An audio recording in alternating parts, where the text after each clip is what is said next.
반갑습니다.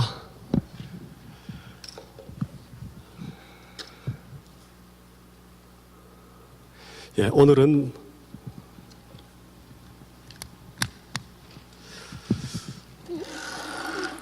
인간이 누구인가를 살펴볼 계획입니다. 지난주에는 하나님이 누구신가를 살펴보았습니다. 지난주 내용을 잠깐 요약을 해드리면, 고유한 하나님은 한 분뿐이다.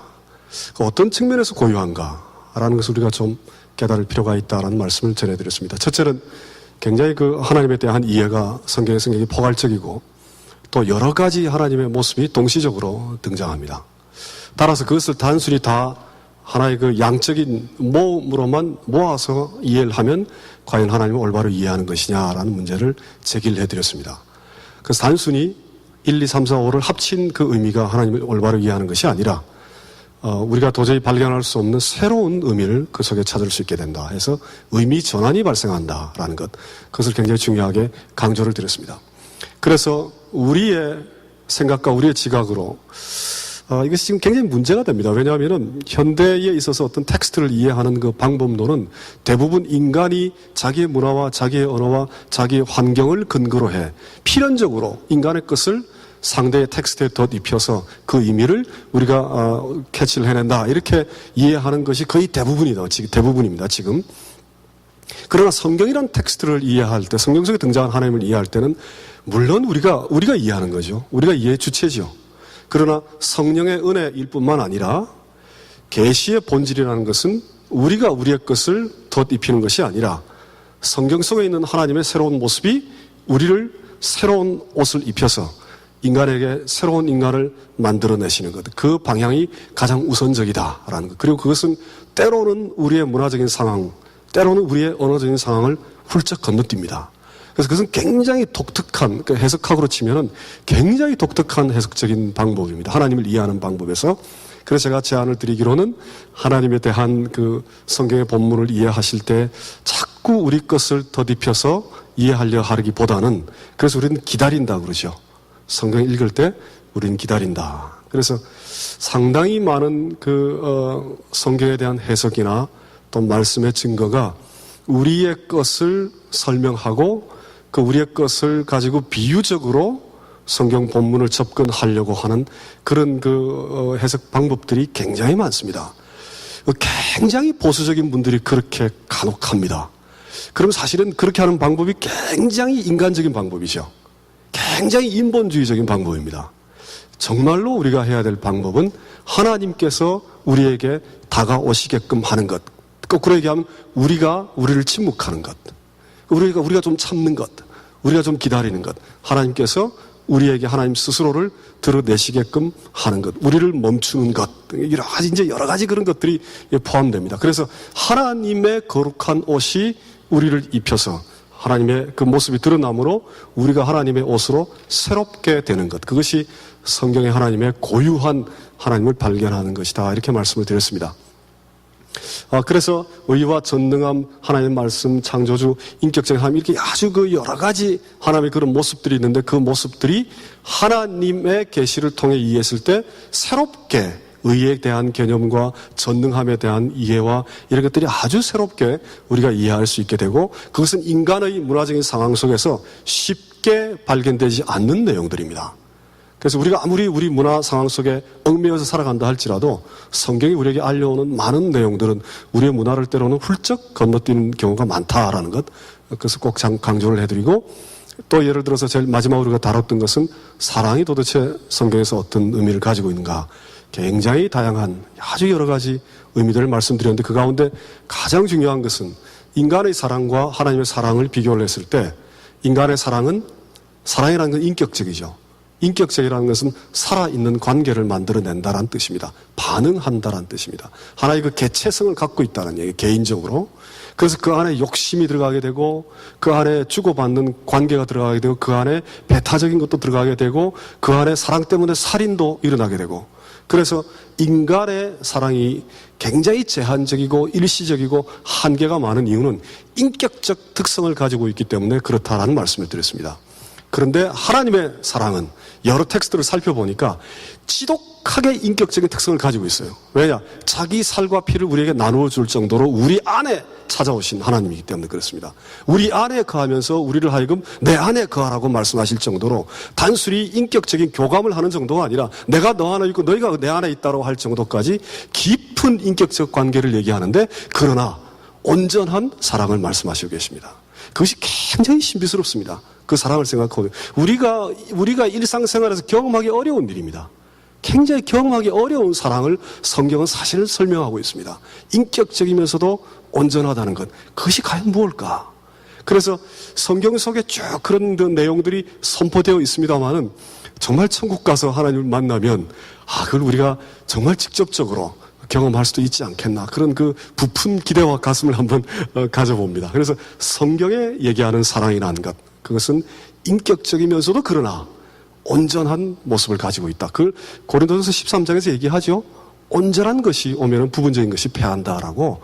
그리고 이미 우리는 사로잡힌 자들입니다. 이미 우리는 하나님의 사랑에 사로잡혔죠. 그래서 그건 complete 된 사랑입니다. 이미 완성된 사랑이죠. 근데 그것이 이제 우리에게 자꾸 다가오시는 겁니다. 우리에게 인격적이기 때문에. 그래서 인격적이면서 온전한, 즉 초월적인 하나님의 사랑, 그 사랑이 성경에 잘 드러나 있습니다. 그러한 사랑은 인간의 사랑의 모습 속에는 찾아보기 어렵습니다.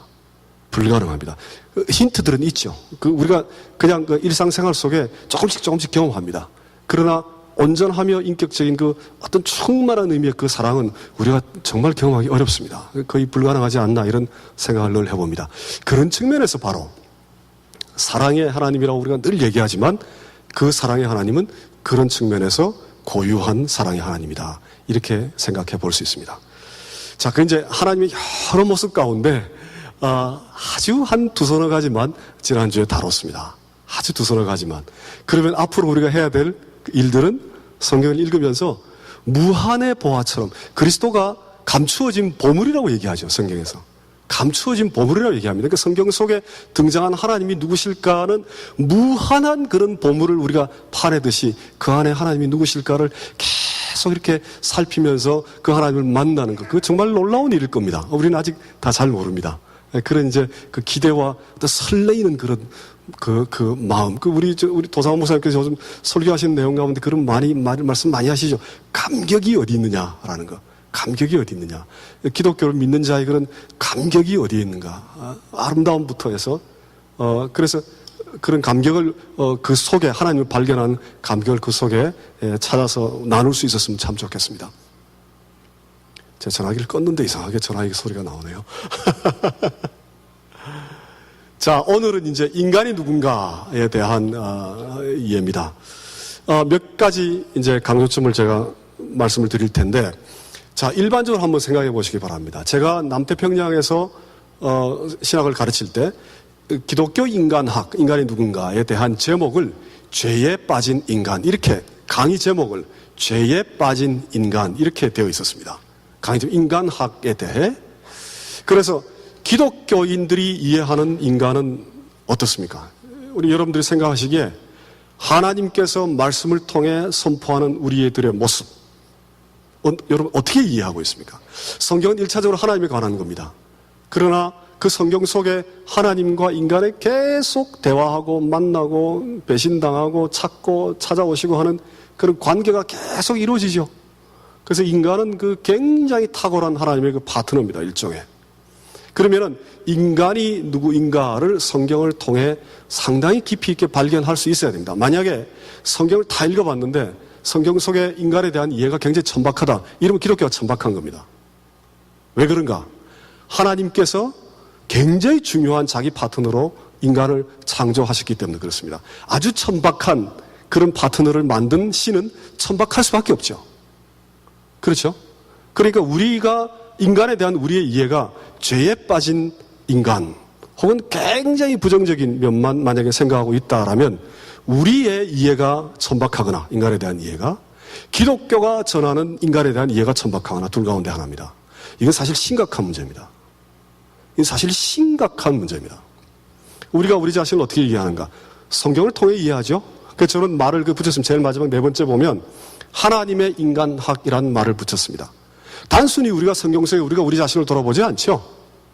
계시라는, 즉 하나님의 거울을 통해 우리는 우리 자신을 돌아봅니다. 그래서 그걸 하나님의 인간학이라고 붙였습니다. 저는 말을 사용 안 합니다. 사용 안 하는데 제가 이제 그런 말을 붙였습니다. 우리가 우리를 이해하는 방법은 우리가 이웃을 통해 나를 이해하는 것이 아니라, 우리가 단순히 내 아내, 내 가족을 통해 나를 이해하는 것이 아니라, 우리가 하나님을 통해 하나님 앞에 선자로 우리 자신을 이해하는 것. 그것이 성경이 제시하는 인간학입니다. 인간에 대한 이해입니다. 그 이해가 만약에 철학의 인간학보다 수준이 낮다든가, 그럴 경우에 심각하죠, 문제가. 심각합니다. 그럴 경우에는 기독교가 우리 도올 김용욱이 얘기했듯이 그렇게 될 경우는 기독교가 천박한 종교가 됩니다. 기억나십니까? 제일 첫 시간에 도올 김용욱의 했던 얘기들. 이제 어떻게 생각하십니까? 기독교가 계속 천박하다고 생각되십니까? 아니면은 굉장히 연구하고 생각해 볼 만한 가치가 많이 있는 종교라고 생각되십니까? 제가 나누어드린 것은 저도 아직 다 모르는, 다 알지 못하는 아주 일부에 불과한 것들입니다. 자, 어쨌든 그래서 이게 인간이 누구인가를 이해하는 것, 그래서 굉장히 중요한 문제이고, 상당히 많은 기독교인들이 기독교의 인간 이해는 뭐냐? 죄에 빠진 자들, 원죄에 의해 무조건 다 지옥에 가야 되는 자들, 그러나 예수 그리스도의 보혈로 다시 생명을 얻은 자들. 이게 아주 단순합니다. 마치 사형리를 보듯이. 굉장히 단순합니다. 굉장히 천박합니다. 예를 들어서 아주 1차원적입니다. 자, 이렇게 팍 떨어뜨려가지고 예수께서 탁 구원해 주시는 거. 물론 틀렸다는 얘기가 정말 저를 오해하시면 안 됩니다. 그게 틀렸다는 얘기가 아닙니다. 틀렸다는 얘기 제가 쭉 다룰 겁니다. 틀렸다는 얘기가 아니라 성경이 제시하는 인간에 대한 이해의 일부분에 불과하다라는 거예요. 굉장히 단편적인 이해입니다. 그래서 성경이 선포하는 인간에 대한 이해를 죄하고만 연결지어서는 굉장히 문제가 있습니다. 틀렸다는 것이 아니고 한 부분에 불과하기 때문에. 그래서 오늘 이제 다룰 내용들을 제가 4가지로 요약하겠습니다. 첫 번째는 성경이 얘기하는 인간학은 인간의 기원을 밝히고 있습니다. 인간이 어디로부터 왔는가. 또 두 번째는 인간이 어디로 가는가. 앞으로 어디로 가야 할 것인가. 어떻게 인간이 앞으로 갈 것이냐. 또 이런 2가지 아주 중요한 주제에 관해 성경은 굉장히 폭이 넓고 굉장히 깊숙하게 들어갑니다. 그래서 이제 3번째가 그런 특징이 있고, 4번째는 여전히 성경 속에는 우리가 우리끼리 살아가는 존재로 설명되고 있는 것이 아니라 하나님 앞에 서 있는 자들, 즉 하나님의 시각으로 인간을 보는 그 모습들이 쭉 설명되어 있습니다. 참 신비롭지 않습니까? 참 신비롭지 않습니까? 하나님께서 인간을 창조하시고 내가 너희를 어떻게 생각한다라는 것이 성경 속에 설명되어 있다라면 그 내용은 사실은 그 어디에도 찾아볼 수 없는 고유한 내용이어야죠.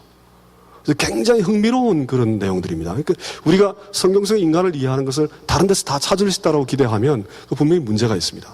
성경은 왜냐하면 하나님께서 너희가 누구인가를 우리에게 알려오시기 때문에 그렇습니다. 기원을 안다라는 것, 저는 정말 중요한 문제입니다. 인간이 어디로부터 왔는가를 성경이 선포하고 있다는 것, 이건 참 중요한 문제입니다. 그렇지 않는 분도 계시겠지만 그런 분들은 젊은 시절, 저는 아주 어릴 때부터 인간이 어디로부터 왔는가라는 질문을 24시간 했다는 게 아니고 어떤 때 제가 아주 생생하게 기억을 해요. 중학교 1학년 때였는데 막 콩나물 시루 버스를 타고 가다가 그때 이제 자아가 깨기 시작할 때죠.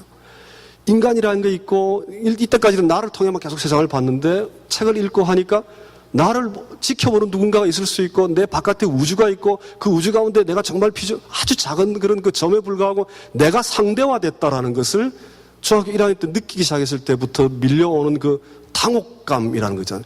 당혹감. 아주 생생하게 기억을 해요. 버스를 타고 이렇게 잡고 가는데 견딜 수 없는 거예요, 내가. 이걸 어떻게 해야 되지? 이게 도대체 어떻게 해야 되지? 내가 말하고 내가 상대하면 끝나는 줄 알았는데 내가 상대화 된다라는 거. 무언가 다른 세계가 내 위에 있다라는 거. 이걸 생각하니까 정신을 못 차리겠는 거예요. 그때 그 모멘트가 생생하게 기억을 합니다. 그래서 그것이 굉장히 오랫동안 저를 괴롭혀 왔습니다. 인간이 도대체 어디서부터 왔는가라는 문제. 그 문제가 굉장히 많은 사람들이 인류가 지금까지 계속 던졌던 질문들입니다. 계속 던졌던 질문입니다. 자, 받아들이든 받아들이지 않든 간에 기독교는 인간의 기원에 관해 상당히 자세하게 설명하고 있습니다. 상당히 자세하게. 그러니까 결코 기독교는 그런 그 인간의 문제에 대해 침묵하고 있지 않습니다. 상당히 자세하게 설명합니다. 그래서 그 내용이 어떤가에 대해 우리가 관심을 가지는 것, 그것이 아주 필요합니다. 자, 이제 처음부터 한번 시작을 해보겠습니다. 그래서 그 이제 세 가지 단계로 생각해 보시면 됩니다. 인간이 어떻게 처음에 만들어졌는가라는 중요한 단계가 있고, 인간의 본질과 인격과 관계성, 그 문제를 이제 다룰 겁니다. 두 번째 주제는 그러나 인간이 타락하게 됨으로 말미암아 죄를 지었고 죽음에 이르게 됐죠. 그래서 죄와 죽음에 관한 것이 얼마나 복잡하게 전개되고 있는가 성경 속에. 그런데 그리스도께서 오셔서 우리를 살리고 구원해 내시죠. 그래서 하나님의 형상을 가진 자가 자유함을 가지게 됩니다. 그래서 그리스도를 통해 갖게 되는 그 자유함이 어떠한 그런 그 의미, 그런 포괄성을 가지게 되는가. 이제 그 세 가지, 이게 하나의 변증법 혹시 들어보셨습니까? 정, 반, 합이라고 얘기하는 그런 변증법적인 관계를 가집니다. 인간의 본질이 어떻고 타락하고 죽게 된 상태가 어떻고 거기서 다시 하나님의 형상이 회복되는 이 세 단계가 성경에 아주 하나의 그 큰 장엄한 파노라마처럼 이렇게 쭉 펼쳐져 있습니다. 오늘은 상당히 그 일부 조금만 다뤄볼 겁니다. 세 가지를 생각하시면 되는데, 사실은 변증법을 그 철학의 기반으로 삼았던 헤겔이 그리스도의 이 성육신과 죽음과 부활을 가지고 그 변증법의 그 실마리를 풀어나갑니다. 그런데 인간학을 통해서도 우리는 그걸 발견할 수 있습니다. 하나님이 어떻게 창조하셨고 인간이 어떻게 타락했고 또 죽음에 이르렀고 그러나 그리스도와 함께 이렇게 다시 회복되는 그 과정, 그런 과정이 쭉 오늘 설명이 될 겁니다. 자, 제일 먼저 인간의 기원에 관해 인간 창조의 신비. 우리 창세기 한번 쭉 지금 보시겠습니다. 잘 아는 구절이죠, 우리가. 다 잘 아는 구절입니다. 그런데 자꾸 또 보셔야 됩니다. 잘 아는 구절이지만 자꾸 또 보시면 20절, 보면 하나님께서 생물을 이제 지으셨죠. 21절 보면 바다 생물들과 물에서 번성하는 종류대로 지었는데 22절에 보면 바다 생물이나 다른 생물에게도 생육하고 번성하라라고 말씀하십니다. 그 똑같은 얘기, 똑같은 단어를 인간에게도 말씀하시죠. 인간에게도. 여기 보면 28절에 보면 생육하고 번성하여 똑같은 단어가 사용됩니다. 그러니까 일반 그 동물들을 창조하셨을 때 하나님께서 축복하셨던 그 내용과 똑같은 내용도 인간에게 있습니다. 그런데 특이한 것이 있죠. 그 사이에 끼어 있는 것. 그 사이에 끼어 있는 것이 이제 26절입니다. 하나님의 형상을 따라 그렇게 지음을 받았습니다. 그리고 다른 생육하고 번성하라라고 얘기했던 다른 동물들을 다스리라라고 말씀하십니다. 그러니까 다른 동물들과 똑같은 특성도 있고 다른 특성도 있죠. 그것이 이제 같이 등장합니다. 그 다음 27절에는 이제 하나님의 형상, 남자와 여자를 둘 다 하나님의 형상으로 지음받았다. 저건 이제 여성주의에 아주 탁월한 그런 성경적인 근거가 됩니다. 28절에 역시 생육하고 번성하여 땅에 충만하라. 그리고 모든 생물을 다스리라. 이런 말씀이 있습니다. 그래서 이것을 여러 번 읽어보면 인간이 누군가에 대한 하나님의 어떤 선포가 있습니다. 그래서 우리가 살펴보면 생육하고 번성하라. 라는 건 다른 피조물과 동일한 생명체를 가진 살아있는 인간이다 라는 데 생육하고 번성하다라는 것은 인간이 살아있다라는 거죠. 더더구나 하나님에 의해 창조되어서 인간이 살아있다라는 것, 살아있다라는 것, 이것이 정말 놀랄만한 일이죠. 정말 기적 같은 일입니다. 인간이 살아있다라는 것. 다른 생물들도 살아있죠. 이 살아있다라는 건 정말 신비입니다. 제가 지금 그 손녀딸이 우리 지금 집에 3일째 지금 와 있습니다. 아직 돌이 채 안 된 아이인데 이 아이의 살아있음이 얼마나 맹렬한지 제가 이틀 만에 온몸이 다 쑤십니다. 지금 견딜 수가 없어요. 그 열정을 따라잡을 수가 없어요, 도대체.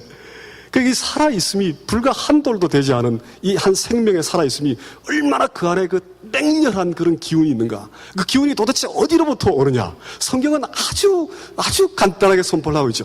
하나님이 창조하셨다. 그렇게 얘기합니다. 그 생명의 기운을 하나님이 창조하셨다. 그래서 인간과 다른 동물과 그 생명의 기운이라는 것. 제가 지금 꽃나무도 집에서 조그마한 화분을 이렇게 키우는데 이 식물이 자라는지 안 자라는지 도대체 알 수가 없어요. 너무 궁금한 거예요. 그래서 그 드래곤 트리라고 이렇게 뾰족한 그 이파리 가진 그 이파리 하나를 벽에서 한 0.1, 그러니까 한 5mm 정도 떨어지게 딱 놔둬봤어요. 어떻게 되나. 한 이틀 지나니까 그 끝이 딱 벽에 닿는 거예요. 이들 사이에 그 자란 겁니다. 얼마나 그 신비한지. 그러니까 이 생육하고 번성하라는 것은 하나님께서 생명을 허락해서 그 안에 생명이 역동적으로 움직이고 있는 거지. 그 안에 식물이든 동물이든 간에 놀라운 일이죠. 신비스러운 일입니다. 이제 그 일이 인간에게도 같이 있다라는 말씀을 하나님께서 선포하고 있습니다. 그러나 인간은 다른 생물하고 다르게 하나님의 형상을 가지고 다른 생명체를 다스리는 자다, 이렇게 말씀하셨습니다. 다스린다라는 것, 그것은 인간에게 다른 생명체를 다스릴 수 있는 자유를 허락하셨습니다. 저 점이 참 중요합니다. 하나님의 형상, 창세기에서 하나님은 누굽니까? 창조주 하나님이죠. 하나님의 형상 속에는 무언가를 창조할 수 있는 기운이 있습니다. 하나님의 형상을 받은 인간들은 창조적이죠. 그래서 아담이 제일 먼저 한 게 뭡니까? 이름을 지어줬죠. 피조물들에게 이름을 지어줬죠. 이름을 짓는다는 건 창조적 행위입니다. 창조적 행위. 그러니까 창조적 그 능력을 우리 인간이 가지고 있는 거죠. 그걸 우리가 자유라고 얘기할 수 있습니다. 그래서 다스릴 수 있는 자유를 가지고 있지만, 그러나 그 자유가 하나님께서 우리에게 위임하신 자유죠.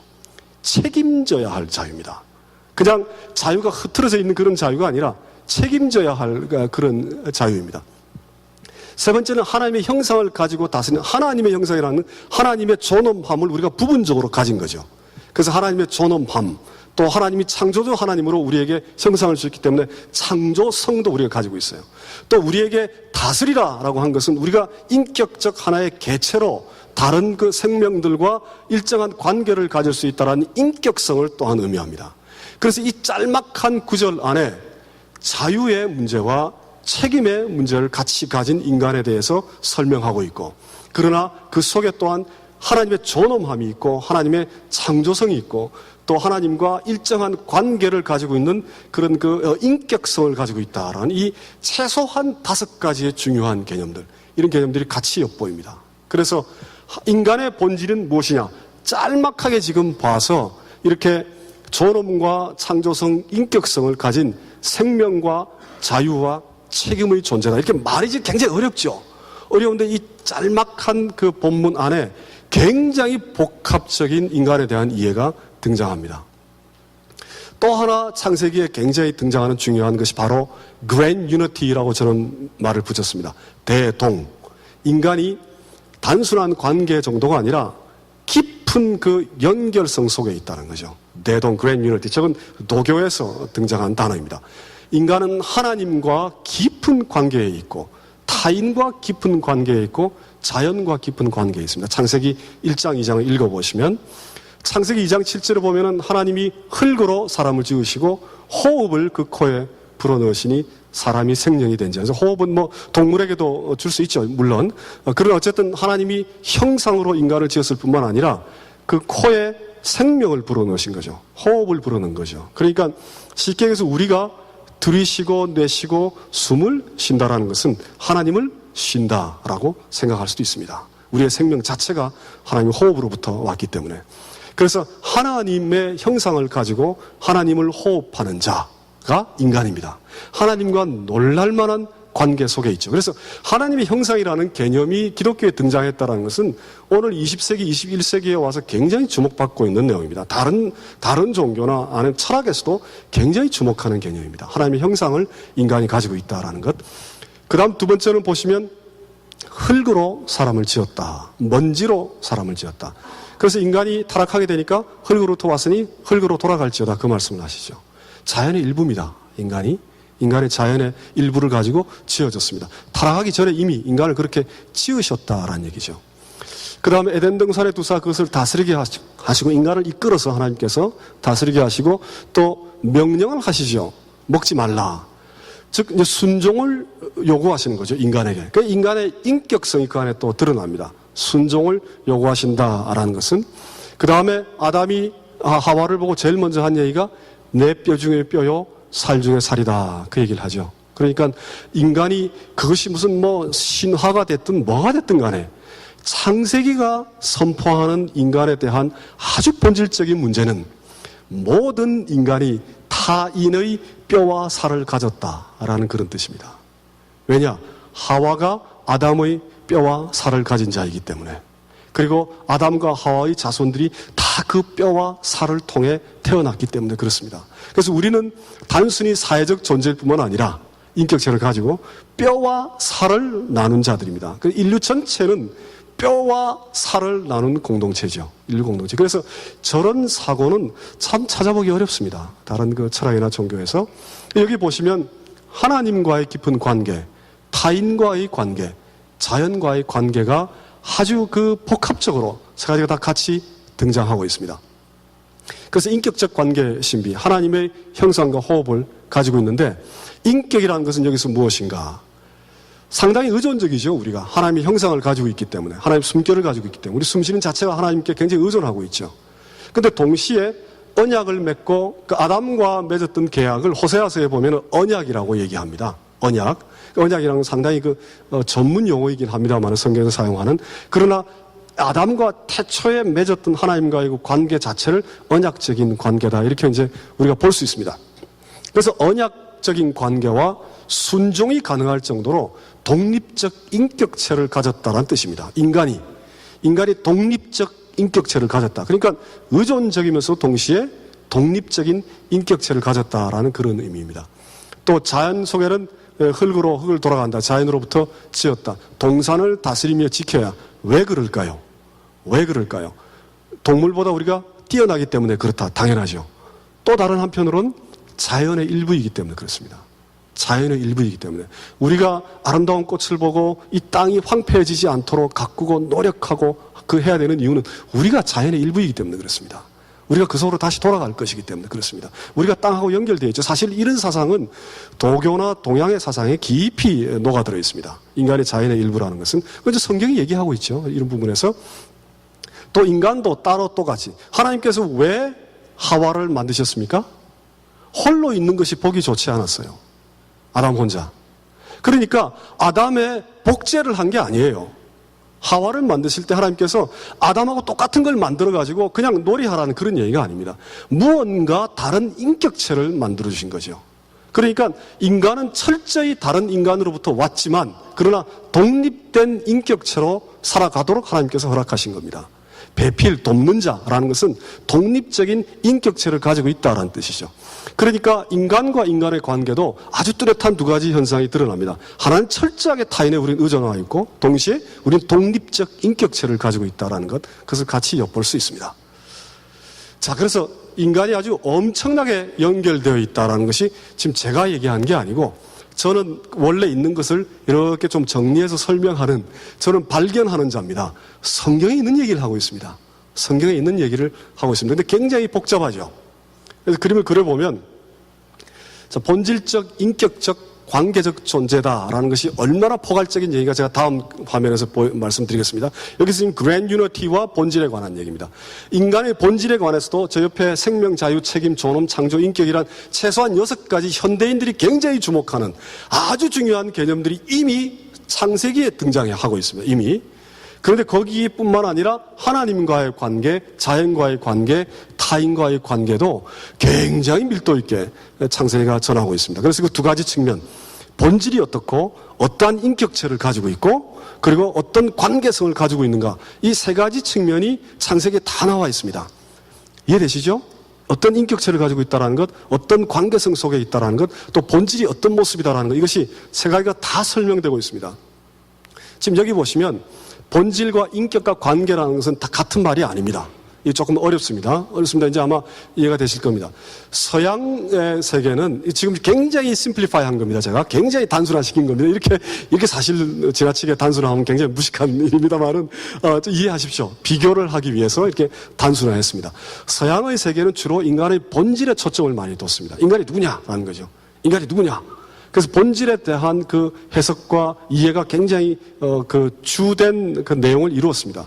그러다가 해겔쯤 가서 인간의 관계에 주목하기 시작했죠. 왜 그런 거 아니? 아리스토텔레스가 옛날에 범주를 막 나눌 때 관계성이라는 것은 우연적 속성으로 분류를 해버렸습니다. 본질적 속성이 아니라. 그래서 인간이 관계성, 자기는 자기 사회적인 동물이라고 얘기를 해놓고 인간이 갖는 관계성을 그러니까 관계는 늘 변하기 때문에 어떤 불변하는 뭔가의 그 본질로 생각하지 않았습니다. 그래서 인간이 누군가를 정의하고 이해할 때 본질이 뭐냐는 쪽에 초점을 더 많이 맞춰왔는데 지금 서양 세계는 어떻습니까? 그게 잘못됐다, 그게 문제가 있다라는 것에 대한 깊은 반성 때문에 관계가 어떻게 되느냐는 문제로 굉장히 주목합니다, 지금. 그래서 공동체 운동이니 뭐 지금 한참 그런 얘기들을 많이 하는 이유가 과거 18세기까지 서양 세계가 인간을 잘못 이해해왔던 것에 대한 깊은 반성 때문에 그런 일들이 일어납니다. 지금 다시 말씀드리는 건 제가 지나치게 단순화시켜서 말씀드리는 겁니다. 그 다음에 동양은 어떤가? 혹은 뭐 비서양 세계는 어떤가? 대체적으로 비서양 세계는 본질에 관해 주목하기보다는 관계에 대해 주목합니다. 중국말도 우리 관시라 그러죠. 인간의 관계를 훨씬 더 중요하게 생각합니다. 그리고 도교에서는 선과 악을 가르는 결정적인 요소가 조화가 깨어지면, 관계가 깨어지면 그것이 악이 된다라고 생각합니다.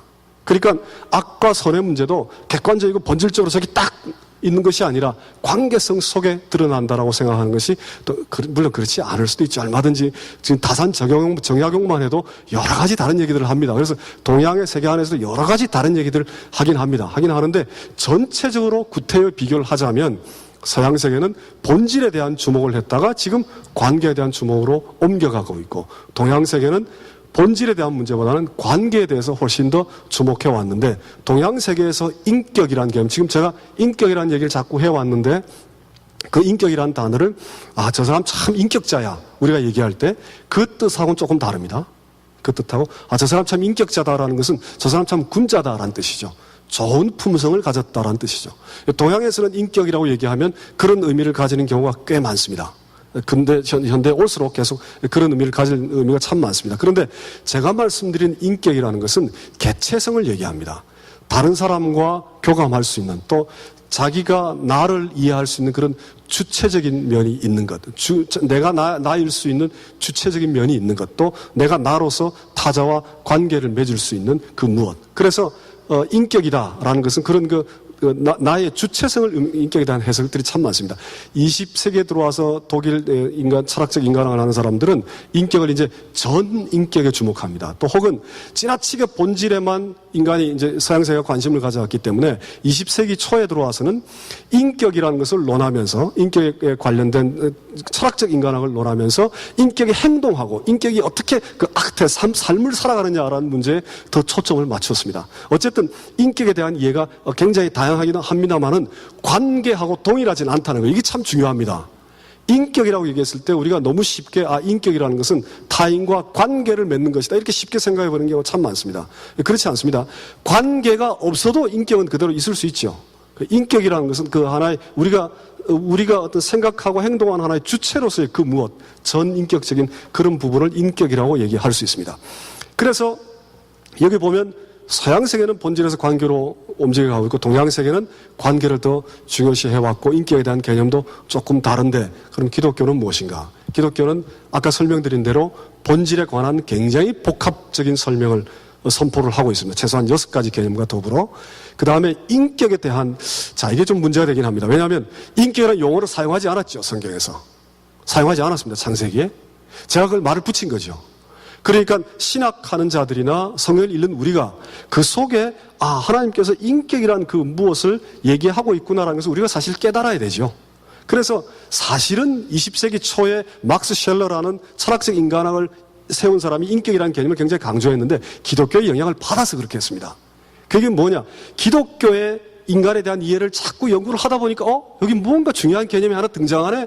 그러니까 이것이 인격이라는 거. 인격이 굉장히 인간한테 중요한, 인간을 이해하는데 굉장히 중요한 개념이라는 것을 알게 된 거죠. 물론 그 이후에는 기독교하고 무관한 인격 개념을 세우려고 지금 자꾸 노력을 합니다. 근데 어쨌든 인격이라는 용어를 창세기에 사용하지 않았지만 그러나 그 속에 그런 개념들이 이미 포진하고 있죠. 그래서 아주 오래전에 기록된 성경 속에 인간의 본질이 무엇이냐에 대한 깊숙한 이해와 인간의 인격이 무엇이냐에 대한 깊숙한 이해와 인간의 관계, 아주 엄청나게 연결된 그 우주적인 관계를 설명하고 있는 그 인간의 관계에 대해 창세기 1장, 2장, 3장에서 이미 선포하고 있습니다. 이건 어마어마한 일입니다. 어마어마한 일입니다. 이걸 가지고 제가 만약에 쭉 더 자세하게, 예를 들어서 철학적 인간하고 비교를 하면서 쭉 글을 써나간다면 아마 굉장한 그 내용들이 나올 겁니다. 그 안에. 어마어마한 일입니다. 지금 이제 창세기 1장부터 3장만 지금 말씀드리는 거예요. 그래서 사실은 이걸 한 학기를 다뤄야 될 내용입니다. 제가 목회학 박사 과정에 있는 분들께 기독교의 인간학이라는 걸 이 내용을 근거로 해가지고 한 학기 동안 가르칠 겁니다. 지금. 그래서 사실은 굉장히 풍요로운 그런 내용들입니다. 너무 짧게 말씀드려서 죄송합니다. 어쨌든 그렇고, 자, 그걸로 끝나는 게 아닙니다. 기독교는 그 본질과 인격과 관계가 무너져 내린 것을 설명합니다. 기독교는 무너져 내버렸어요. 더 fall이라고 얘기하죠. 떨어져 버렸습니다. 아주 추락해버린 거예요. 그 놀라운 인격과 본질과 관계가 아주 추락해버린 그 무엇에 관해 기독교는 또 설명하고 있습니다. 그것이 우리가 당면하는 현실이죠.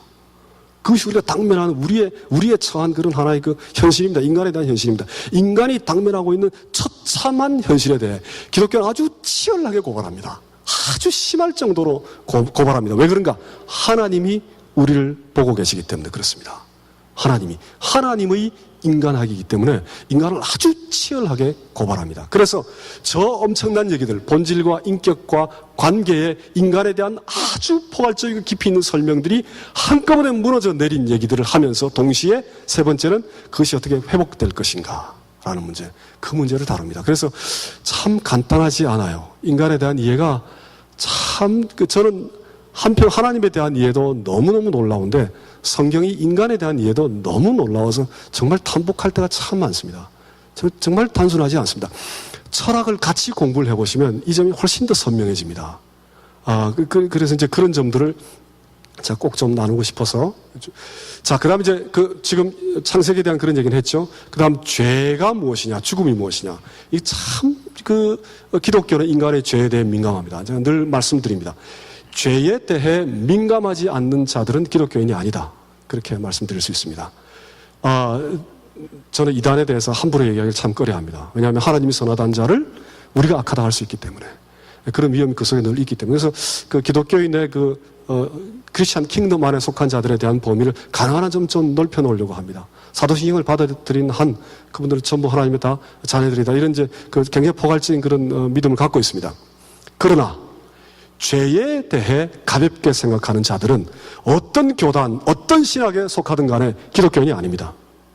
그건 기독교인이 아닙니다. 성경이 그렇게 하고 있지 않기 때문에 그렇습니다. 제가 이 죄에 대해 학생들에게 가르치면 어떤 학생들이 그런 얘기를 합니다. 왜 자기는 평생을 기독교인으로 살아왔는데 죄에 대해 왜 이렇게 심각하게 생각하지 않았을까? 그 얘기를 해요. 그래서 제가 참 안타깝다 그랬습니다. 죄에 대해 치열하고 심각하게 생각하지 않는 자, 그건 기독교인이 아니라고 생각할 수 있습니다. 성경 그렇게 간단하게 죄에 대해서 논하지 않습니다. 지금 이제 보실 겁니다. 죄의 본질은 무언가? 하나님을 배제하고 인간을 숭배하는 것. 그것이 죄의 본질입니다. 예레미야 2장 13절에 두 가지 악을 행했다. 스스로 나를 떠났고, 첫 번째는 스스로 웅덩이를 팠다. 그 얘기를 하나님께서 하시죠. 하나님의 시각으로 인간의 죄에 대해 규정하고 있습니다. 자, 하나님을 떠나고 스스로 웅덩이를 파서 막 인간을 이렇게 막 숭배하는 자를 우리는 굉장히 친송합니다. 그렇죠? 우리가 기독교의 세계를 떠나서 일반 인간 세계를 이해했을 때 저 첫 번째 항목은 죄라고 부를 수가 없는 항목입니다. 그렇죠? 인문학자들이 대부분 저런 경향을 가지고 있죠. 그런데 하나님께서는 제일 심각한 죄라고 규정합니다. 종교적인 측면이 있기 때문에 그렇죠. 죄 속에는. 또 시편에도 하나님이 없다 하는 자, 그런 자들이 이제 그것이 죄다. 그래서 아주 본질적인 문제를 얘기하죠. 또 그뿐만 아니라 탐욕이나 왜곡이나 교만도 전부 죄라고 규정합니다. 그러니까 없는 걸 얘기하는 게 아니에요. 뭔가 있는 거를 지금 얘기를 하고 있습니다. 창세기에 이제 탐스럽기도 하다 그 프라이드, 자만이나 어떤 욕망 이런 것들이 이제 죄의 본질적인 모습이죠. 또 기독교는 죄를 관계적이다, 인격적 관계라고 얘기할 수 있습니다. 그 창세기의 불순종의 문제는 단순히 과일 하나 따먹은 죄가 아니라 하나님과 인간과 인간 사이의 관계가 깨어진 거죠. 관계가 broken relationship이라고 얘기합니다. 관계가 깨어진 것, 그것을 굉장히 중요한 문제로 생각합니다. 우리가 보통 좀 내가 싫어하는 사람이 있어가지고 그 사람하고 관계가 틀어졌어요. 그걸 우리가 죄라고 그럽니까? 일반 세계에서 죄라고까지 부르지는 않죠. 처세술이 좀 떨어진다라든가 우리가 뭐 좀 잘해야 되지 않겠냐 앞으로 이렇게 생각하지만 관계가 깨어진 것, 그것을 기독교에서는 죄라고 부릅니다. 그리고 심지어 하나님과 인간의 관계는 인간과 인간의 관계와 연결되어 있다라고까지 관계적입니다. 이해되십니까? 이웃을 사랑하지 않는 자는 하나님을 사랑할 수 없다고 얘기하니까 인간과 인간 사이의 관계가 하나님과 인간 사이의 관계끼리 연결되어 있다는 거예요. 그 정도로 기독교가 얘기하는 것은 관계를 중시하는 그런 죄입니다. 죄에 대한 이해가. 세 번째, 사회적인 것도 굉장히 인격적인 부분이 있습니다. 사회적 죄에 대해서 기독교가 아주 치열하게 고발하죠. 죄를, 두 가지 측면이 있습니다. 사람들이 모이면 죄를 지어요. 혼자 있을 때는 죄를 좀 덜 짓는데 모이면 죄를 짓습니다. 그것이 이제 마가복음 12장에 얘기 나오면은 자기들끼리 모여가지고 막 연합해서 처음에 때리고 어쩌고 하다 아들까지 보냈는데 죽여버리죠. 그 집단화 되어 있기 때문에 그렇습니다. 그러니까 집단이 저지르는 죄, 그걸 사회적인 죄라고 부를 수 있죠. 또 하나는 사회적 그 체계 속에 있는 그 사회적 약자들을 돌아보지 않는 것. 그것을 기독교가 끊임없이 고발하죠. 고아와 가부를 돌보지 않는 자. 그 계속 고발합니다. 그러니까 사회적 책임을 다하지 않는 것. 그것을 기독교는 죄라고 부릅니다. 자, 예를 들어서 보통 우리 일반 윤리, 일반 우리가 사회를 살아갈 때 어려운 사람 돕지 않는 거 그거 죄입니까? 그 죄입니까? 우리 기독교인 아닌 사람들 사이에 어려운 사람들을 돕지 않는 거. 그거 죄입니까? 그 죄 아닙니다. 근데 기독교는 사회적 약자, 어려운 고난 속에 있는 자들을 돌아보지 않는 걸 죄라고 규정합니다. 그러니까 굉장히 치열하게 들어가죠. 사회적인 면을 굉장히 중시하고 있습니다. 왜 그런가? 사회를 구성하고 있다는 것은 인격체를 가지고 있기 때문에 그렇습니다. 인간이 인격체를 가지고 있기 때문에 인간이 형성하고 있는 그 사회를 하나님이 굉장히 깊이 생각하시는 겁니다. 다음 주에 하나님과 인간의 관계에 대해서 얘기할 때 교회라는 부분에 대해서 얘기할 때 저 부분을 다시 다룰 겁니다. 하나님께서 단순히 나와 너만을 고려하시지 않습니다. 하나님께서 나와 너, 저 친구, 이 친구가 모여있는 공동체가 어떤 공동체가 되어갈까에 대해 깊은 관심을 가집니다. 하나님께서 인간 사회를 돌아보시는 거죠. 하나님께서 나만 돌아보는 게 아니라 하나님께서 인간 사회를 돌아보십니다. 그래서 끊임없이 사회가 잘못하고 있는 문제에 대해 계속 성경은 고발하고 있는 거죠. 그래서 사회적인 그런 그 문제도 죄라고 기독교는 규정합니다. 그래서 굉장히 어렵죠. 되게 어렵습니다. 또 하나는 인식론적이죠. 이제 지혜, 알아보는 것, 깨닫는 것.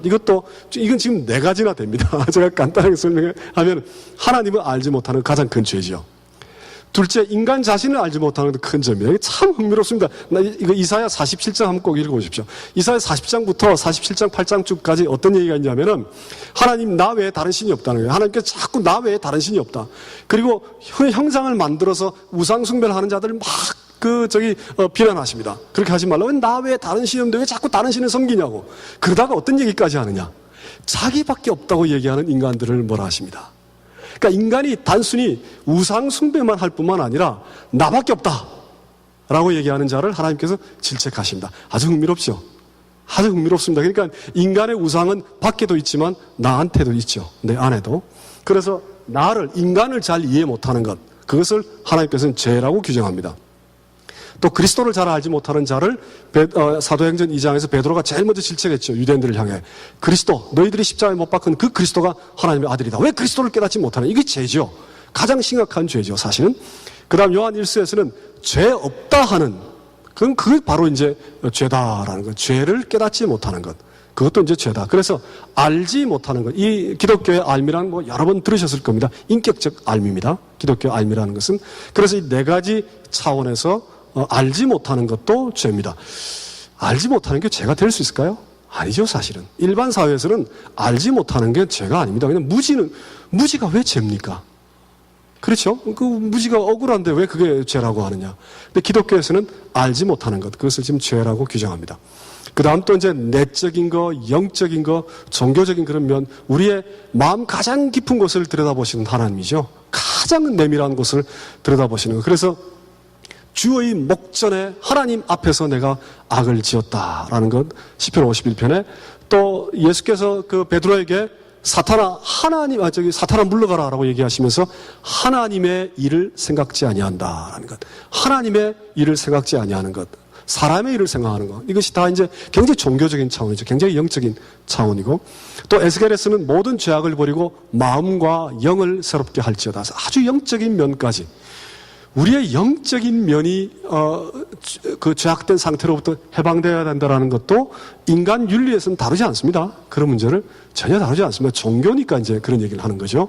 로마서에도 모든 사람이 죄를 범하였으며 하나님의 영광에 이르지 못한다. 왜 우리가 하나님의 영광에 이르야 합니까? 왜? 인간은 인간이고 하나님은 하나님인데 왜 우리가 구태여 하나님의 영광에 이르러야 합니까? 왜 그렇습니까? 왜 하나님의 영광에 이르지 못하는 인간을 향해 하나님이 죄지었다고 얘기하십니까? 하나님의 형상을 우리가 받았기 때문에 그렇습니다. 우리 속에 하나님의 모습이 있기 때문에. 그래서 하나님께서 자꾸 우리를 초청하시죠. 나에게로 오라고 자꾸 초청하십니다. 그래서 하나님의 영광에 이르지 못하는 것이 심각한 죄다라고 성경이 가르치는 거죠. 또 성경은 윤리적인 면을 절대 도외시하지 않습니다. 더 지독합니다. 일반 윤리에서 다루는 것보다 훨씬 더 지독하게 윤리적인 면을 강조합니다. 예를 들어서 시기, 로마서 1장 29절에 시기가 죄입니다. 시기가 죄입니다. 우리 교회 안에서 시기하고 아니면은 일반적으로 사람들 사이에 시기하고 이런 것들은 죄라고 성경이 얘기합니다. 두려운 일이죠. 시기가 죄입니다. 수군수군 하는 것도 죄입니다. 가십하는 것 저것도 죄입니다. 심각합니다. 예? 심각합니다. 수군수군하는 거 제가 베누아투 얘기를 가끔 그 남태평양의 그 아름다운 정말 죄라고는 전혀 지울 줄 모르는 정말 착한 사람들 부신 나이프 큰 거를 들고 다니면서도 전혀 싸우지 않는 화를 전혀 내지 않는 그 아름다운 사람들이 저녁에 전기도 안 들어오거든요. 모여서 뭐 하는지 압니까? 수군수군합니다. 수군수군해요. 뒤에서 온갖 말을 만들어내요. 라디오도 없고 TV도 없으니까 뒤에서 수근수근 해가지고 온갖 말들을 만들어냅니다. 마음속으로 시기는 합니다. 싸움은 절대 일어나지 않지만. 저기 아주 문제가 돼요. 수근수근 한다라는 거. 또 로마서 3장에 보면 탐심은 우상숭배다. 자, 이것도 문제 심각합니다. 우리가 우상숭배라고 하면 하나님 외에 다른 것을 섬기는 것도 우리 우상숭배라고 얘기합니다. 그런데 내 안에 욕심이 있으면 그것이 우상숭배라는 거예요.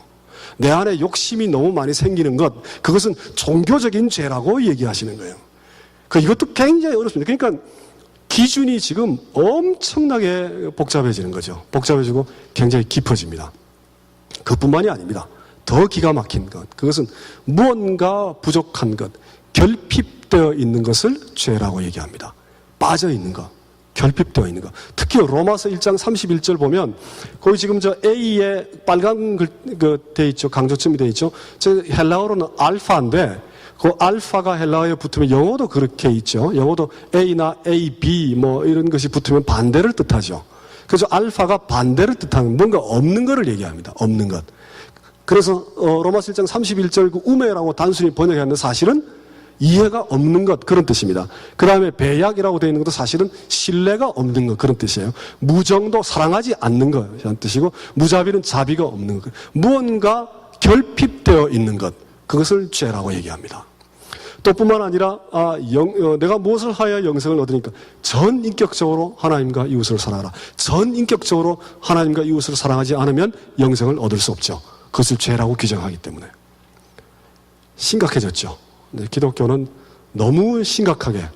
그래서 기독교가 얘기하는 죄의 특징은 보편성과 추락과 타락, 상실 끝없이 떨어지는 것, 또 죄가 자꾸 증폭되는 것, 또 현대인의 죄, 이거 전부 다 지금 우리가 범하는 죄들입니다. 가식, 중독, 무관심, 소비, 이거 참 큰 문제죠. 소비도 참 큰 문제입니다. 지금 우리가 여기서 태국산 새우를 막 사드시죠. 저도 늘 그랬습니다. 그 태국의 새우잡이 하는 사람들이 그 아주 어린 아이들을 노예처럼 잡아놓고 새우를 잡아요. 근데 그 정부가 어느 정도 방관하는 이유는 태국에서 그 새우 수출이 엄청난 양을 차지하기 때문에 어느 정도 방관을 해두고 있습니다. 아프리카의 다이아몬드도 마찬가지죠. 이디오피아에 지금 제 아들이 가 있는데 거기 커피도 그렇게 좋답니다. 근데 커피를 생산하는 사람들이 아주 열악한 환경 속에 그 일을 하고 있어요. 누구 때문에 그렇습니까? 나 때문에 그렇죠. 나 때문에. 내가 가장 싼 거, 가장 좋은 품질을 찾고자 하는 욕심과 자본주의의 체계 속에 우리가 들어가 있기 때문에 그렇죠. 우리가 바로 직접적인 가해자입니다. 그러니까 현대사회 속에 이 소비라는, 그래서 현명한 소비를 하는 것이 지금 그 붐을 이루고 있는 지역이 꽤 많습니다. 그런 루트를 통해 뭔가를 발견했을 때 그건 이제 사지 않는 것, 우리가. 그런 소비 운동을 하는 분들이 꽤 많습니다. 너무 과소비하는 것도 당연히 큰 문제죠. 시리얼이 미국의 어디입니까? K마트니 있는데 가면은 수백 종류가 있죠. 왜 그렇게 많이 필요합니까? 필요 없죠. 그렇죠. 수백 종류의 시리얼이 왜 필요합니까? 필요 없는데 과소비를 하죠. 우리는 너무 많이 소비하는 것이 큰 문제예요. 소비가 지금 현대인에게 심각한 죄로 등장합니다. 단절, 이기심, 혼동, 분노, 차별, 이건 뭐 말도 할 것 없고요. 자만, 무책임 이런 것들이 이제 우리가 정한 짓는 그런 죄들입니다. 그래서 지금 뭐 죄의 총체성, 보편성, 이게 이제 기독교가 지금 다 치열하게 고발하죠. 인간의 모든 부분에, 즉 마음과 우리의 윤리적인 면과 종교적인 그런 심령과 우리의 이성, 이 모든 것들이 실제로 죄를 짓고 있다는 거죠. 종교적인 죄, 존재론적인 죄, 인식론적인 선의 결핍, 내적인 영적인 문제, 사회적인 죄, 윤리적인 이 모든 분야에 대해서 우리는 죄를 짓고 있고, 그리고 모든 사람이 이런 점에서 다 죄인이다라고 기독교가 치열하게 고발합니다. 심각하죠? 문제가 지금 심각합니다. 그럴 때 이제 이렇게 치열하게 인간의 죄를 고발하는 기독교는 인간을 경멸하는 종교인가? 이런 질문이 제기됩니다. 젊은 사람들이 이 문제 때문에 괴로워하면서 많이 떠납니다. 기독교를. 기독교를 받아들이길 꺼려합니다. 왜 기독교는 맨날 죄인 하느냐라는 거죠.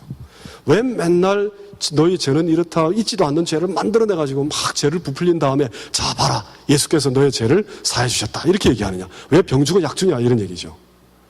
젊은 사람들이 굉장히 그걸 싫어해요. 싫어하고 젊은 사람들이 생각하기에 나는 사람을 죽일 정도로 죄를 짓지 않았어요. 난 뭐 거짓말대로는 했겠죠. 내 마음에 분노는 조금 있었어요. 그러나 그것 때문에 남을 심각하게 뺨을 때리거나 화를 내거나 뭐 그렇게 하지는 않았어요. 난 그냥 하나의 현대인 지성인으로 잘 살아가고 있어요. 그런데 내가 왜 예수가 필요합니까? 왜 자꾸 나에게 죄인이라고 얘기하면서 넌 죽을 죄를 지었으니까 넌 그리스도의 보혈이 필요하다고 왜 자꾸 얘기합니까? 왜 억지로 나를 그렇게 몰고 가느냐? 아주 많은 젊은이들이 그것 때문에 기독교인들을 받아들이기 어려워합니다. 이해되시죠? 많은 분들이 아마 우리 자녀들이 그런 그 어려움을 많이 겪습니다. 이런 질문입니다. 기독교는 왜 인간을 경멸하느냐라는 거죠. 죄에 대해서 이렇게 치열하게 고발하면서, 그리고 하나님의 기준으로 인간을 바라보고 정죄하는 것, 그것이 정의로운 일이냐? 왜 인간이 하나님의 기준에 의해 심판받아야 하느냐? 인간은 인간일 뿐인데 왜 그래야 하느냐? 그런 이제 질문을 제기할 수 있죠. 그래서 기독교가 죄에 대해 굉장히 치열하게 다룬다는 것이 때로는 상당히 많은 사람들에게 거부감을 불러일으키는 그런 큰 문제가 되기도 합니다. 그럴 때 이 문제가 심각한 문제가 되죠. 그래서 이제 고민을 해봐야 될 그런 문제들입니다. 그래서 제가 간략하게만 설명을 좀 드리겠습니다. 기독교가 죄를 이렇게 치열하게 고발하는 거, 그것은 지금 하나님의 앞에서야 비로소 인간은 자신을 올바로 돌아볼 수 있다. 더 높은 차원의 기준을 가지고 있다라는 것이 인간을 경멸하는 것은 아니다라는 겁니다. 이해가 되십니까? 인간을 아주 낮은 차원에 뒀을 때는 많은 기대를 안 하죠.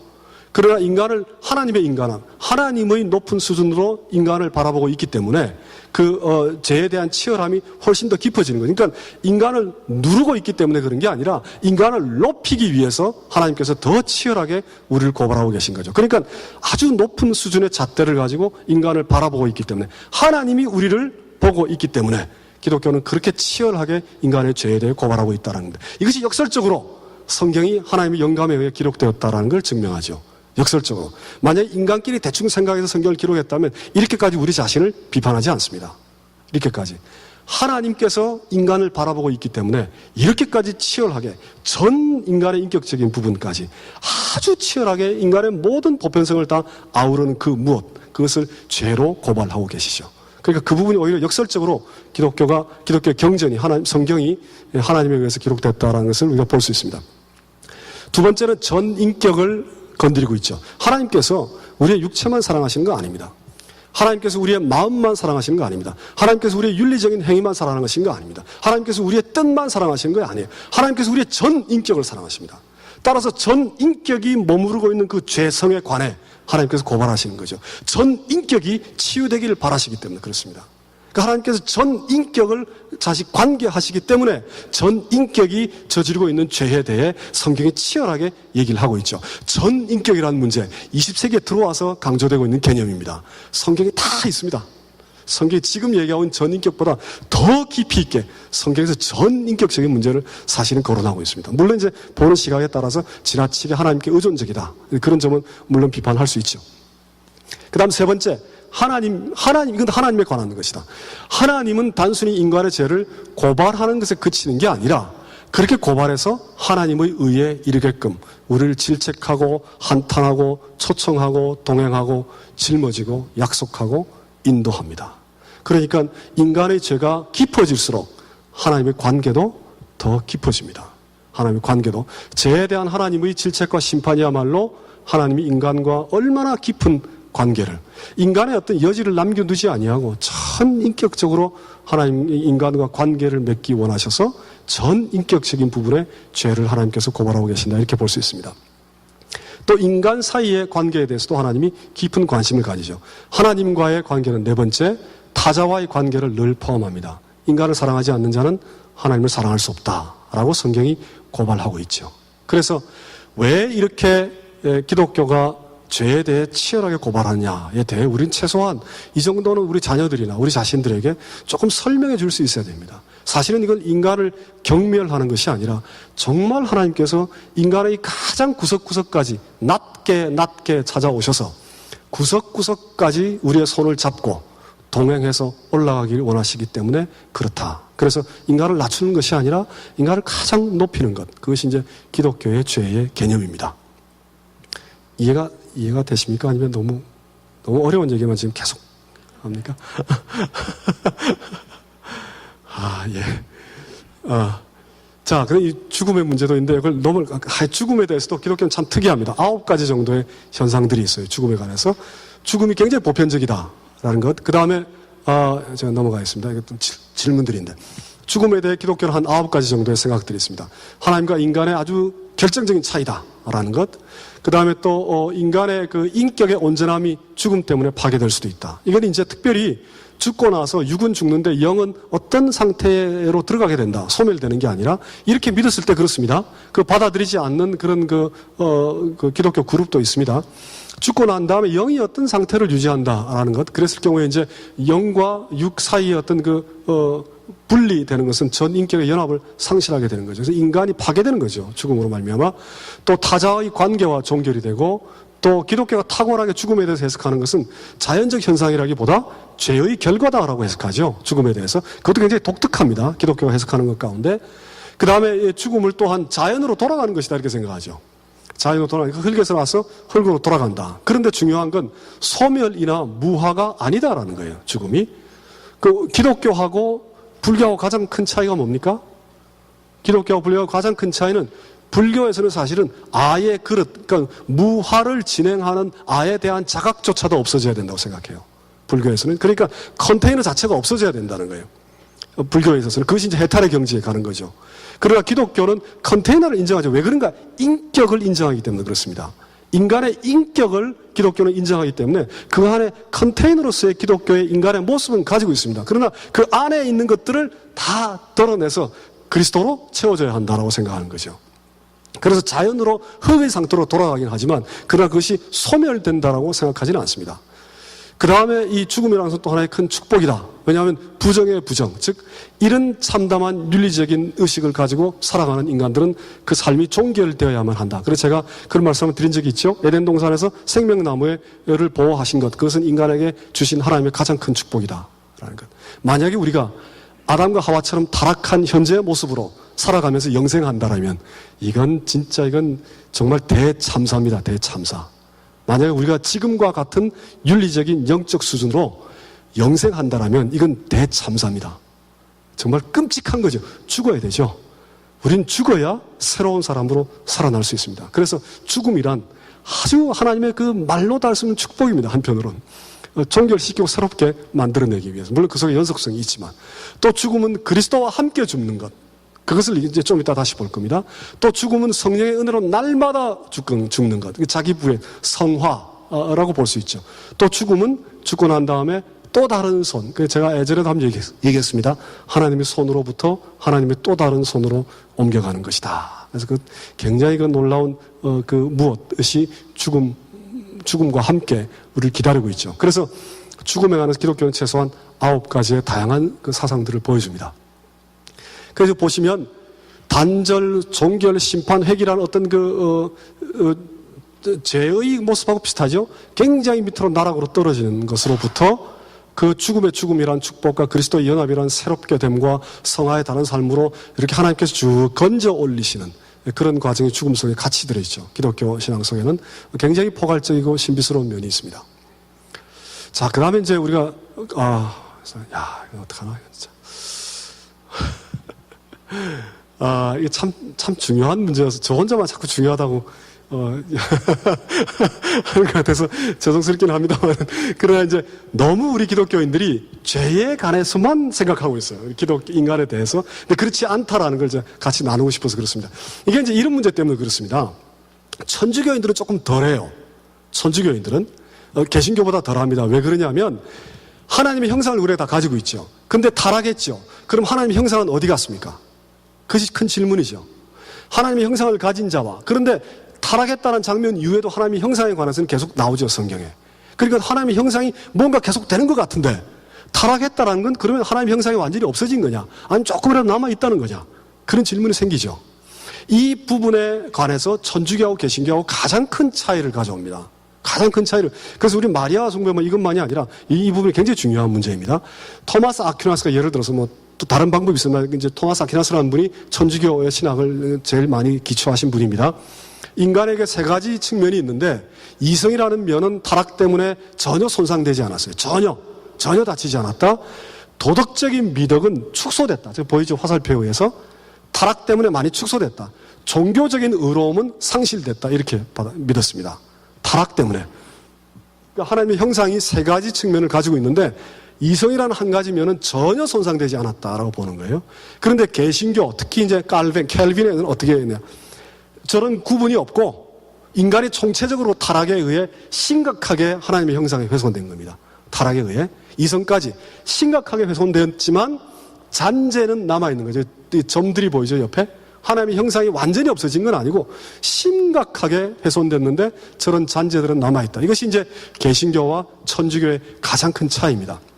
그래서 천주교는 인간의 이성을 굉장히 중요하게 생각하죠. 인간의 이성을.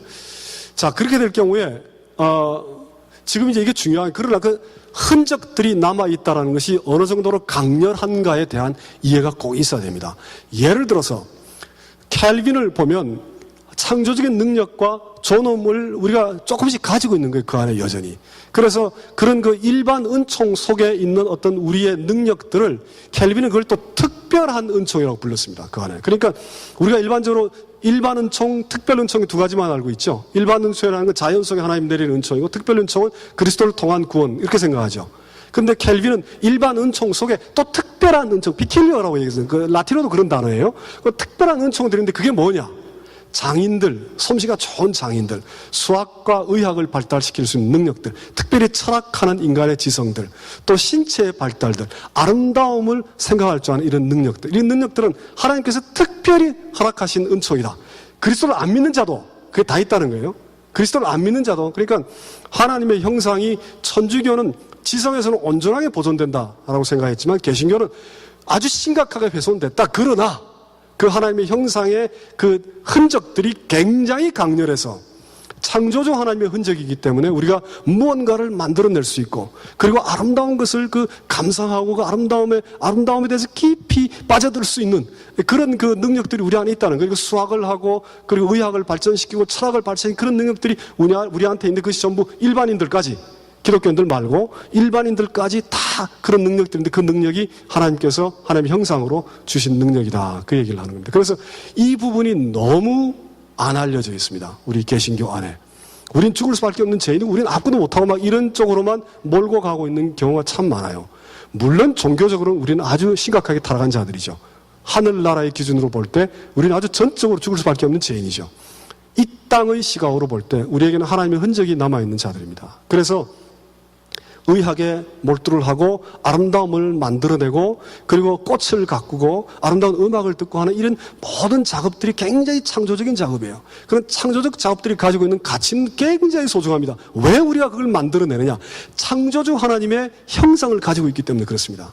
그래서 일반 세계에 우리가 관여하고 있는 그런 여러 가지 일들이 전혀 무가치한 것이 전혀 아닙니다. 굉장히 가치 있는 일들이에요, 전부 다. 하나님의 형상이 그 안에 자꾸 이렇게 솟아나는 것이기 때문에 굉장히 가치가 있습니다. 그것이 우리를 구원에까지 이룰 수 있느냐? 그건 문제가 있죠. 그러나 하나님의 형상이 이 땅에서 자꾸 이렇게 나누어지고 이렇게 드러나는 것, 그것은 굉장히 중요한 일입니다. 그래서 그런 부분에 대해서 굉장히 관심을 가져야 되고 공공신학이랄까요? 이런 신학적인 움직임도 사실은 하나님의 형상과 연관지어서 많이 지금 일어나고 있습니다. 그래서 그런 부분에서 우리가 꼭 좀 이해를 할 필요가 있습니다. 아름다운 그림을 보고 아름다운 음악을 듣는 게 뭘 만들어낼까? 나의 삶에 어떤 그런 유익을 줄까? 우리가 그렇게 생각하기 쉽죠. 목적론적으로 생각하기 쉽죠. 그 속에 푹 젖어 있는 것, 그 젖어 있는 자체가 어떤 가치가 있느냐? 하나님의 형상이 내 안에 솟구치듯이 드러나는 거죠. 생명을 향한, 창조를 향한 그런 움직임이 우리 안에 역동적으로 있는 거죠. 그래서 그것이 굉장히 중요한 면이다라는 것을 아무리 늦어도 꼭 이 점은 강조를 하고 싶습니다. 그런데 그것을 잘못 사용하면 재앙이 될 수도 있습니다. 그 창조적 능력을 잘못 사용하면 참혹한 재앙이 될 수도 있습니다. 그렇죠? 윤리적 수준이 이르지 못하는 그런 의학의 발달은 심각한 문제를 일으키죠. 윤리적 수준에 이르지 못하는 우리 인터넷의 발달은 우리 어린 아이들, 우리 자녀들을 아주 처참한 구석으로 몰고 가고 있죠. 완전히 파괴하고 있죠. 그렇죠? 아이폰이 지금 완전히 가정을 파괴하고 젊은이들을 완전히 지금 파괴하고 있어요. 기술이 발달하면 뭐합니까? 그 발달된 기술에 따라가는 윤리의식이 존재하지 않기 때문에 그 아주 심각한 그런 문제들이 발생하고 아주 대참사가 지금 일어나고 있습니다. 인간성이 퇴락하고 있는지도 몰라요, 지금. 인간성이. 과거 한 50, 60년보다 지금 인간들이 훨씬 덜 생각합니다. 과거 50, 60년 전에 인간들이 훨씬 더 많이 생각했습니다. 덜 생각하는 삶을 우리가 살아가고 있어요. 우리 잘못이죠. 우리 자녀들에게 지금 그런 것들을 만들어주고 있습니다. 이게 심각합니다. 앞으로 인류가 어떤 방향으로 갈지 참 아주 심각한 그런 문제입니다. 자, 이거 진짜 하나를 다 해야 되는데 이거 어떡하죠?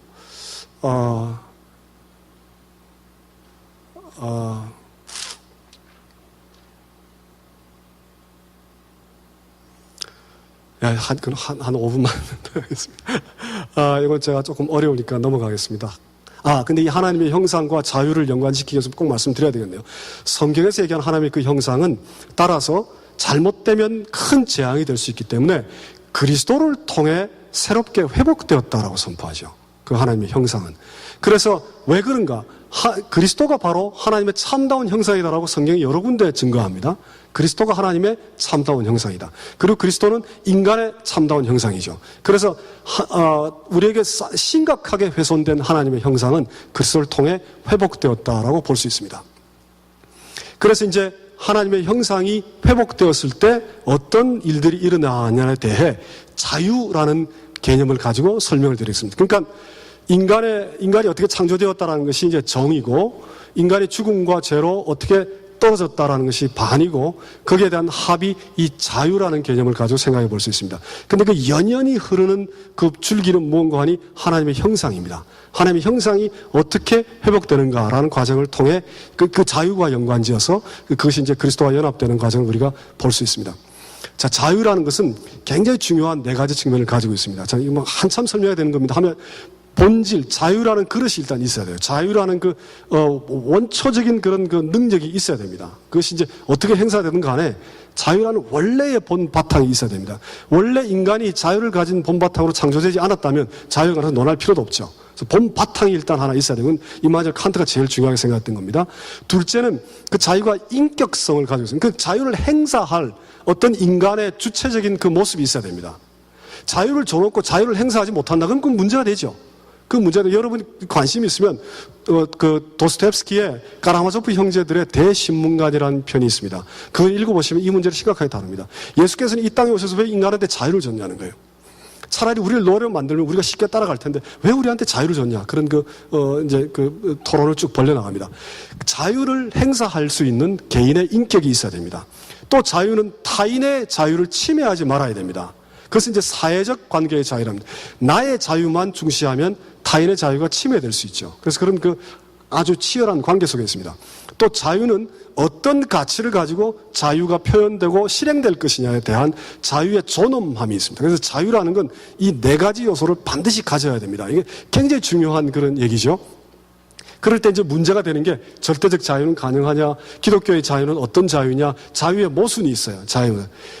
그러니까 타인의 자유가 자유롭게 하기 위해 나의 자유를 제한시켜야만 한다면 그 자유도 자유라고 부를 수 있느냐, 이런 아주 충돌이 되는 그런 문제들이 있어요. 그 자유가 굉장히 간단하지 않은 어려운 문제입니다. 미국 사회가 심각한 문제에 빠져 있는 이유는 지나치게 자유말을 논하기 때문에 그렇습니다. 유럽 사회보다 조금 더 심해요. 그것이 이제 미국 사회를 상당히 내리막길로 지금 가게 하는 아주 어려운 문제입니다. 그 자유가 갖고 있는 그런 모순적인 특성이 이해가 되시죠? 자유와 타인의 자유 사이의 그런 큰 관계. 그리스도의 자유는 이제 회복된 자유라고 부를 수 있는데, 첫 번째 자유라는 그릇은 우리가 가지고 있습니다. 무엇을 통해? 하나님의 형상을 우리가 받은 자죠. 자유의 그릇, 그 자유를 행사할 수 있는, 책임을 지고 자유를 행사할 수 있는 그 그릇을 우리가 가지고 있습니다. 그 다음 두 번째는 그리스도의 자유, 즉 죄와 죽음으로부터 해방시키는 그런 자유. 그건 이제 우리가 의롭게 하셨다라는 그런 자유. 그 자유는 이제 그 갈라디아서와 로마서에 충분히 설명되고 있죠. 세 번째 자유는 성령의 자유하십니다. 이 성화라고 부르는데, 이것을 아주 위대한 신학자들 마르틴 루터나 존 캘빈은 자유라고 불렀습니다. 이것이 참 신비스럽습니다. 하나님께 받은 그 자유, 노예 상태로부터 해방된 그 자유가 너무 소중하기 때문에 하나님을 즐겨 하나님을 따른다는 거예요. 하나님을 즐겨 따른다. 그래서 우리가 하나님을 따라가는 이 일상의 모든 과정, 우리가 날마다 죽노라 하는 그 모든 과정이 사실은 자유함을 누리는 과정이다, 이렇게 볼 수 있습니다. 아주 독특한 자유죠. 일반 세계에서는 전혀 거론하지 않는 자유입니다. 즉 타인의 자유를 침해하지 않기 위해 노력하는 자유를 우리가 중요한 자유라고 생각한다면, 기독교인의 자유는 타인을 위해 나를 버리는 자유를 자유라고 부른다는 거죠. 그러니까 아주 차원이 다른 자유를 얘기합니다. 희생할 수 있는 것, 그것을 우리는 자유라고 부릅니다. 자유라고 볼 수 있는 거죠. 왜 그런가? 성령의 은혜로 우리 속에 그것이 하나님의 은혜가 자꾸 표현되는 자유를 누리기 때문에 그렇습니다. 그래서 우리는 노예로 질질 끌려가는 자들이 아니고 하나님의 자녀된 자들로 자유 속에, 기쁨 속에, 충만 속에 하나님을 따라가는 자들. 그게 뭐냐? 나를 죽이는 과정이죠. 내가 죽어가는 과정. 그러니까 내가 죽어가는 과정이 자유하는 과정입니다. 예수께서 우리에게 오셔서 너희를 자유하게 한다고 말씀하신 거죠. 그 자유함이 우리 일상 속에 늘 표현되어야 하죠. 성령의 은혜로. 그러니까 성화의 과정 자체도 자유함의 과정이죠. 그래서 그런 그 아주 차원 높은 그 수준의 자유를 우리 기독교가 지금 얘기를 하고 있습니다. 그 성경적인 구절이 다 있습니다. 또 선악의 결과를 초래하지 않는 자유도 지금 고린도전서와 로마서에 얘기하죠. 먹고 마시는 거에 대해 너무 걱정하지 말라, 신경 쓰지 말라는 겁니다. 제사 또 그거 신경 쓰지 말고 타인에게 어떤 피해를 끼치냐라는 문제를 좀 신경 쓰고, 그런 거 중요한 문제가 아니다. 그건 이제 아디오포라라고 부릅니다. 선악의 결과를 초래하지 않는 그런 그 아주 자유로운 것이 있다라는 것도 성경이 지금 얘기하고 있죠. 그래서 이렇게 보시면 지금 위에 보시면 인간은 자유의 딜레마 속에 빠져 있습니다. 인간이 이해하는 자유는 굉장히 그 딜레마 속에 있어요. 자유 그 자체를 우리는 지켜야 합니다. 그 인격의 자유도 보장되어야 합니다. 다른 타인 때문에 나의 자유가 침해되는, 그건 자유의 침해입니다. 분명히 자유가 가지고 있는 본성이 훼손돼요. 그런데 타인의 자유를 훼손시키는 그 나의 자유는 심각한 문제를 일으키죠. 그렇죠. 독재도 다 그런 것이고, 나의 자유를 누리기 위해 타인의 자유를, 또 인간의 그 존엄함을 훼손시키는 그런 문제가 발생하죠. 그래서 이 자유가 갖고 있는 네 가지 요소를 다 끌어안기는 굉장히 어려운 그런 그 충돌과 갈등 속에 있습니다. 기독교는 뭔가? 그리스도에게 속한 자. 우리는 그 자유의 상당 부분을 포기한 것처럼 보이죠, 사실은. 그런데 그 밑뿌리를 받치고 있는 것은 하나님의 형상이죠. 하나님의 형상이 우리에게 주어졌기 때문에 자유를 담을 수 있는 그런 아주 튼튼한 그릇들을 우리가 가지고 있는 거예요. 그 하나님의 형상을 제일 밑에, 자유 그 자체를 우리가 가지고 있는 그 가운데에 예수께서 찾아오셔서 우리가 죄와 죽음과 수많은 한계 속에 노예된 상태로부터 해방을 하신 그런 그리스도의 자유를 우리에게 허락하셨죠. 그 자유로 말미암아 그리스도의 그 영이 우리 안에 들어와 날마다 우리를 자유롭게 하시죠. 그래서 세 번째 성령의 자유가 있습니다. 그래서 그 기독교인이 설명하고 있는 자유는 하나님의 형상과 연관지어서, 그리스도를 통해 형상이 회복되는 과정과 연관지어서 실제로 인간 자유의 딜레마를 굉장히 깊은 차원에서 극복을 하고 있습니다. 그래서 이것을 잘 이해한다면 기독교가 지금 선포하는 자유가 얼마나 아름다운가, 얼마나 신비스러운가, 이런 것들을 이해할 수 있습니다.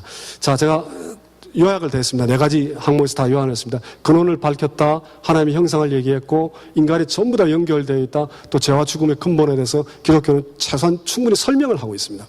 또 어디로 가야 하는가라는 문제, 그리스도와 연합돼서 어떤 생명력과 자유함을 우리가 누려야 하는가라는 문제도 성경에서 충분히 제시합니다. 세 번째, 깊고 넓은 인간이 본질과 인격과 관계를 다 얘기하고 있죠. 그리고 무너짐과 회복까지 얘기하고 있습니다. 이해가 되십니까? 이 엄청난 밑그림들, 본질과 인격과 관계를 얘기했는데 그것이 무너짐과 회복되는 것까지 다 아우르면서 여전히 하나님의 형상이 우리 속에 있는 거죠. 여전히 그 속에. 그래서 굉장히 큰 그 그릇들이 설명되고 있습니다. 그리고 왜 이런 것들이 가능한가? 인간을 가장 잘 아는 자는 우리가 아니라 하나님이기 때문에 그렇습니다. 하나님의 인간왕. 하나님께서 인간을 지으시고 인간을 바라보시고 인간에 대해서 설명하시고 인간에 대해서 선포를 하시기 때문에 하나님의 눈을 통해 하나님 앞에 선자로서 인간을 이해하는 것이 이렇게 깊이 있고 아주 그 심도 있는 인간 이해, 또 새로운 인간 이해를 하게 된다. 그리고 예수께서 새로운 휴머니티를 만드셨죠. 그래서 기독교가 전하는 인간 이해는 죄 그 한 단어로만 요약할 수 있는 것은 아닙니다. 절대. 죄가 아주 중요한 굉장히 심도 있는 그 인간의 모습을 보이긴 하지만 하나님의 형상, 창조의 본질, 죄와 죽음, 또 그리스도를 통한 회복, 자유의 그 세 가지 면들, 여기까지 다 연결지어서 인간에 대한 이해가 굉장히 풍성하고 굉장히 깊습니다. 그 점을 꼭 이해하셨으면 좋겠습니다. 우리 같이 한번 기도드리겠습니다. 하나님, 우리를 창조하셔서 우리에게 하나님의 호흡을 불어넣으시고 하나님의 형상을 허락하시고 그 속에 생명이 약동하게 하신 그 놀라운 은총에 감사를 드립니다. 하나님께서 우리를 또한 창조하시고 버려두지 아니하시고 우리의 낮음과 우리의 비어있음과 우리의 헛됨에 대해 치열하게 우리에게 알려오시며 선포하시고 또 그리스도께서 찾아오셔서 새로운 생명으로 우리 속에 회복하여 주신 이 놀라운 은총에 감사를 드립니다. 우리에 대한 이해가 깊어질수록 우리가 더욱더 이웃을 사랑하고 또 우리 모든 인간을 만든 하나님께로 더욱더 나아갈 수 있는 자 되게 하시며 하나님께서 허락하신 그 놀라운 자유를 누리고 나누고 선포하는 자 되게 하시옵소서. 예수님의 이름으로 기도드립니다. 아멘.